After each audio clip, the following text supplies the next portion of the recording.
ọwọ́ ọlọ́pàá tẹ Gbéfáwo ògbólógbò ọmọ ẹgbẹ́ òkùnkùn tó ń yọ aráàlú lẹ́nu.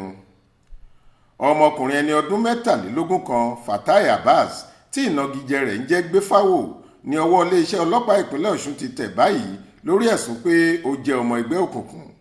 gẹ́gẹ́ b'Aláròyé ṣe gbọ́, ó ti lé lọ́dún kan báyìí tí àwọn ẹ̀ṣọ́ aláàbò ìpínlẹ̀ Ọ̀ṣun ti ń wá Fatai bí ìgbà tí èkúté ń ṣọ́ ajá sì làwọn méjèèjì jọ ń ṣọ́ra wọn. ṣùgbọ́n nírọ̀lẹ́ ọjọ́ sátidé tó kọjá ni ọmọ yẹ Fatai rìn ìhòòhò ọjà tí ọwọ́ àwọn ọlọ́pàá sì tẹ̀ lágbègbè Òkè Baálẹ̀ nílùú Òṣogbo.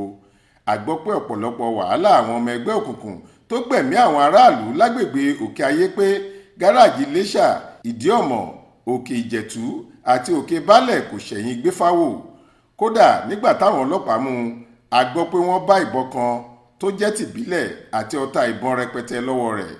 alukoro iléeṣẹ́ ọlọ́pàá nípínlẹ̀ Ọ̀ṣun Yẹmisí Ọ̀pálọ́lá sọ pé lóòótọ́ ni ọwọ́ ti tẹ Gbéfáwo àti pé ìwádìí ti ń lọ lọ́wọ́ láti mú àwọn yòókù. Florence Babasola ló ṣàkójọ ìròyìn yìí fún iléeṣẹ́ tẹlifíṣàn Aláròyé online. Faith Adébọ́lá ló kà á sétí ìgbọ́ yín.